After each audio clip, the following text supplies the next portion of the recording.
What's up, everyone? I'm Dan, and today I am joined by producer, editor, and social media content creator Lionel, also known as Techloto, who for a number of years has worked with many well-known brands, has been bringing some of the best honest tech reviews to his social media platforms. Lionel, thank you for joining me today. How are you doing? What's new with you? Thanks for having me. Nothing much, just content. That's the name of the game. How are you? All right. Yeah, not too bad. You seen any new movies? Played any new games? You know what? I've seen some great movies and some horrible movies. I'm kind of 50-50 with my friends right now. So the last two films that I saw was Barbarian and The Menu.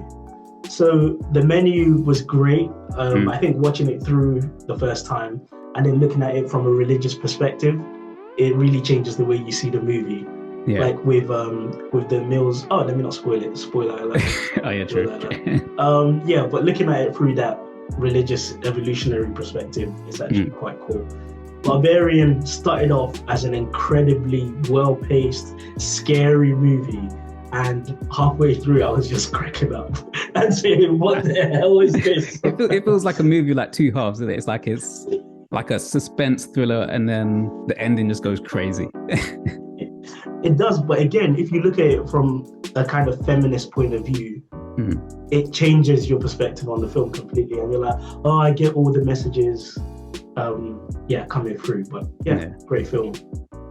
Okay. Cool. Played any new games?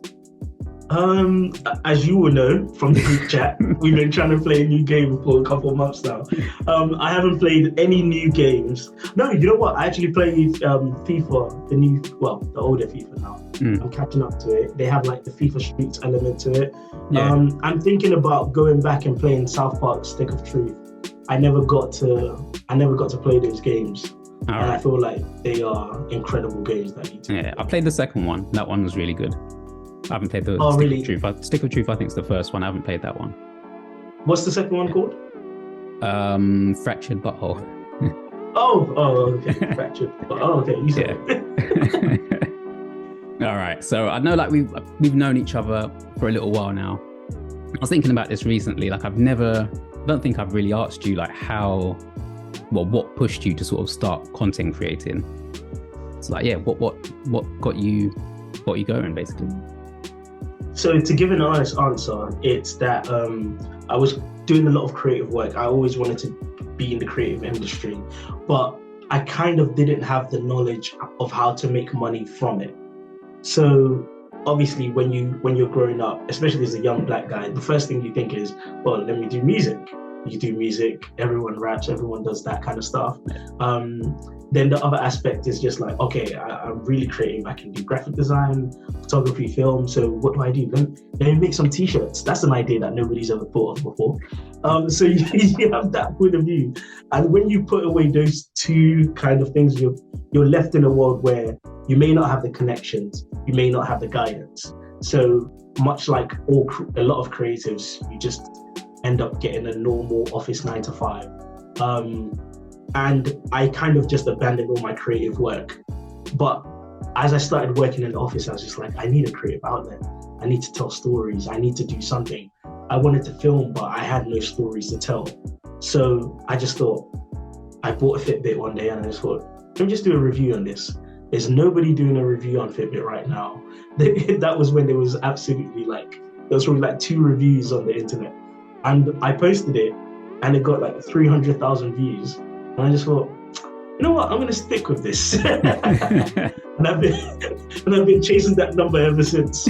But it just turned out that creating reviews was just, I enjoyed tech. Creating reviews allowed me to improve my film work and then also talk about things that I love. Okay, cool. So looking at your videos, everything always has a sort of very thought out and professional look to it. How do you plan your videos? Do you have a step-by-step method that you use to approach each of your videos that you make? So peeling behind the curtain, the way I used to approach my videos was I would write a script. After I would test the product for quite a few months, then I would write a script. Using the script, I would kind of try to memorize it, because I don't like the whole reading on screen. And then I would speak about it, edit it. Then I would film around the script, if that makes sense. I've tried it the other way around as well. But the way that I make videos now is I try to be a lot more honest and a lot more casual with the way that I'm reviewing products. So it's my edits that will give that really professional aspect. So I have a product, I still test it for a few months. I may write a few bullet points and those bullet points guide me. Then I do my edits. What I've learned though is what inspires me is what I watch. So I on my feed, I try to curate a lot of filmmaker stuff, people who are really good at creating. They don't really work on creating tech reviews. They're more creating short films, and they kind of influence the kind of videos that I do, and little things like making sure that there are no jump cuts in the videos that I do, that every jump cut is going to be overlaid with B-roll of the product. But from time to time, I have to remind myself that I'm a tech reviewer and I'm not a filmmaker, because you can get lost in it, Daniel. You can get lost in trying to make the most cinematic video, and then you film a quick video on your phone, and it's like 1 million views, and the depression starts. I've had that experience myself.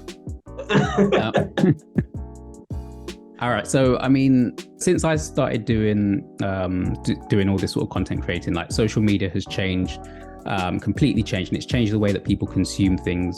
So what do you think has been the biggest challenge to the way that you do things now from when you first started? Well, I think the biggest challenge for me is pivoting to short form content. The over the top creative in me didn't want to accept that I had to create short form content. I didn't want to accept that I would be on social media. You guys know the best. I'm just like, I don't need social media. In the words of Lloyd Banks, one of my favorite rappers, Tupac didn't use social media, so I don't need to. That was literally my point of view. But then pivoting to short form content, I realized it's a great way to gain an audience quickly. It's another way of improving your skills, because you're learning how to communicate something that would normally take 5 to 8 minutes into 60 seconds. And having that ability to communicate very quickly, very succinctly is so important. And that's something that's definitely a challenge I've had to overcome. But it's a really good way to grow your audience. If you're not taking advantage of it, you're kind of in a position of being left behind. The other thing, sorry if my answers are too long. That's cool. But the other thing is also figuring out how different social media platforms work. So on Twitter, it's all about starting a conversation and creating engagement. It's not just about promoting your stuff out there. Instagram, everything has to look good and pristine. But the social media that I'm really starting to love is TikTok. The reason why is because TikTok doesn't penalize you on the diversity of your content. So today you can create content about film, tomorrow you can create content about tech. YouTube prefers to put you in a niche. And just like one creator I was watching just said, I am the niche. It's me, I'm the niche, and what I create is what you want to see.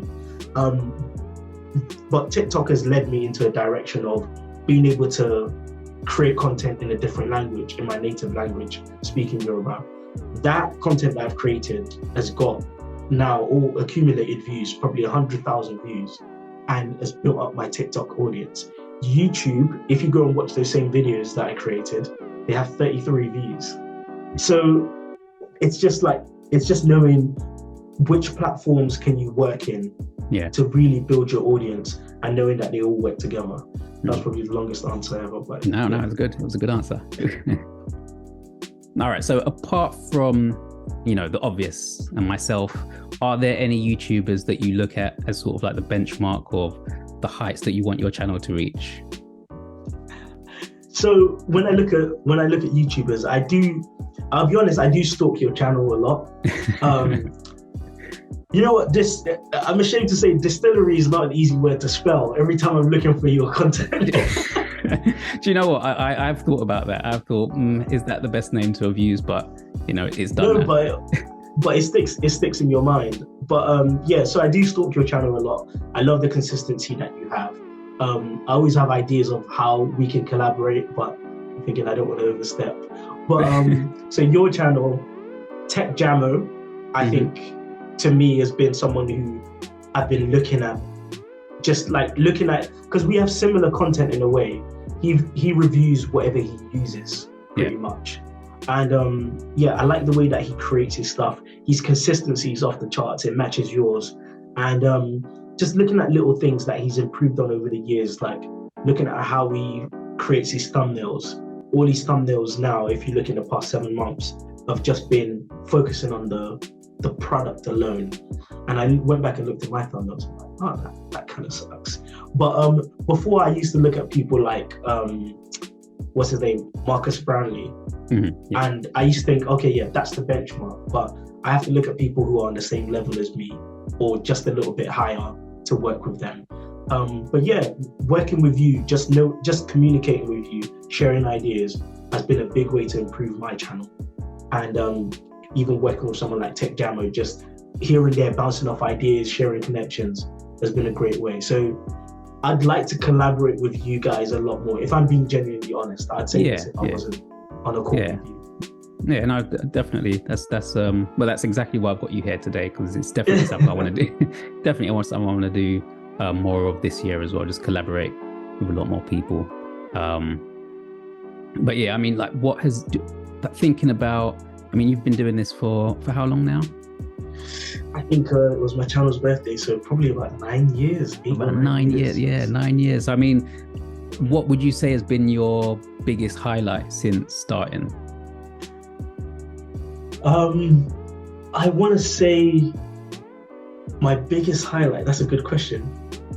You might have to cut this because I need time to think. But probably one of my biggest highlight is seeing what I'm able to gain as a small channel.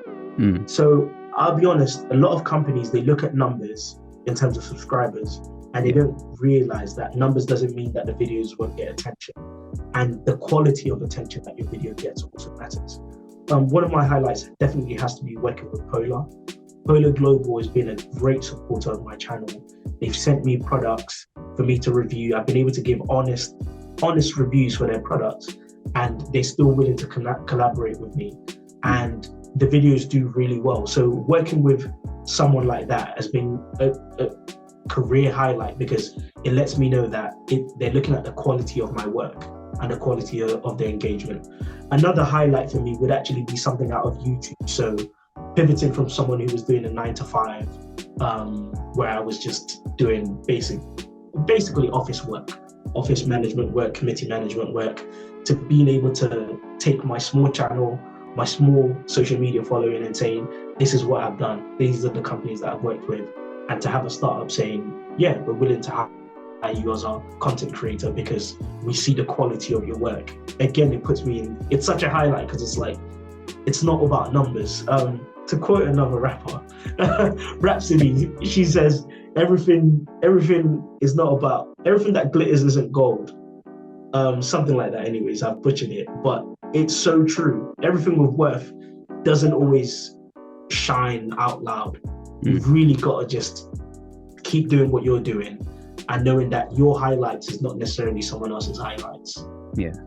So creating videos can be quite costly in some cases, but do you understatement, but like, do you feel like there's been sort of any major drawbacks from like getting into all this for yourself?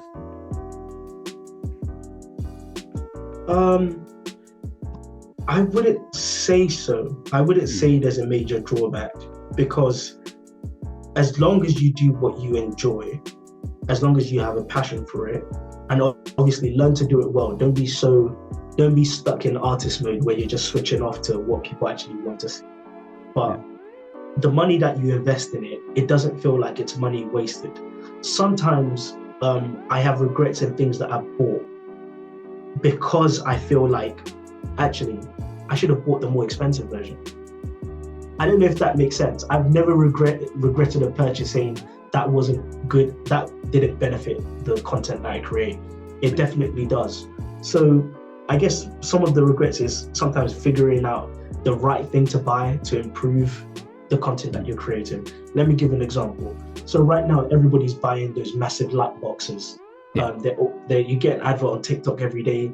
People, as soon as you start creating content, that's the first thing you do. Go and buy those massive photography boxes. This is what you do. Elgato key light, just one. Even Elgato tries to convince you to get like 2 of these. No, one is enough to light up everything. But for you to know that, you'll probably end up spending £500 on 3 different products when you could just buy one of these, if that makes sense. Yeah. So I wish there was I wish someone could create a guide for everything you need to get started as a content creator. Let me write that down. I think we'll post that on the subreddit. I think that's a good idea. Yeah, definitely. But yeah, and the other thing that has cost me is sitting down too much. I'm just sitting down too much. That's I think that's one of the things that you overlook. To really give time to it, you take up so much time just sitting at your desk. Your posture is bad. I don't know if I'm going to have to start editing standing up, but it can have an effect on your health. Late night editing. Yeah, that's the cost. You know. Yeah, no, definitely. No, it's definitely what you said as well about like when I started actually doing music as well, and my friend was actually studying music, and he said to me, like, I think at the time it was like using Logic, and he was like to me, you don't need to buy all this stuff, just use what you've got, and try to master using all that tech, and then once you get into that, then you can see what else you need, but just use what you've got, see if that works for you, and then sort of move on from there. But don't just go buying the most expensive things. Don't buy the mixing desks and all that sort of stuff. That's always stuck with me. It's like when I'm making videos, I've always sort of thought, all right, can I actually just make this using the things I've got, using my camera, using the lights I've got, things like that. If I do need something else, then I'll then look into it. But yeah, definitely, if people are getting into it, then just keep it simple and then progress as you need to. Yeah, absolutely. What do they say? All you need is your phone. If you have a phone, you're pretty much good to go. Yeah. So like with YouTube, like you've mentioned this a bit before, but with YouTube, do you feel that they support smaller creators properly, or what would you like to see more from the platform? So YouTube, I won't lie, YouTube events support small creators. And when I went to one YouTube event, that's actually how I met Tech Jammer and one other person. But the thing about the YouTube event is the best part of it was meeting other creators. If they were to create more events like that, where small creators can come together, I don't know, in an actual physical space somewhere in London, they have offices all over the place, so why not? So if they could create that would be great. But as a platform, I don't think they're doing a great job of supporting small creators. I used to say YouTube was the best because your content can always find an audience if it's good.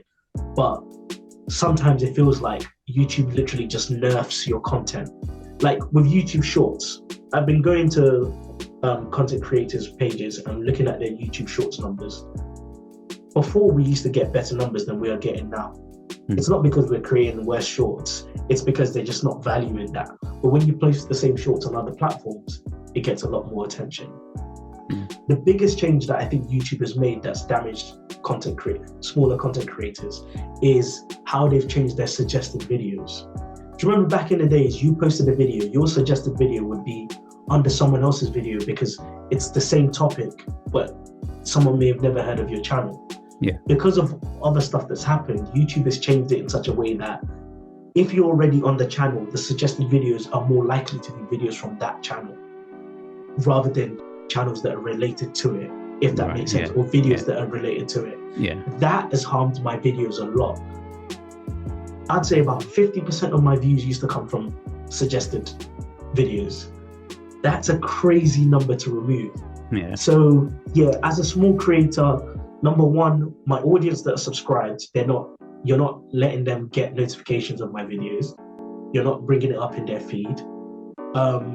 So yeah, I don't think they're doing that much to support smaller creators right now. I really don't. And then another big criticism to post on to talk about YouTube. They talk about what is it their Black Creator Fund? Yeah.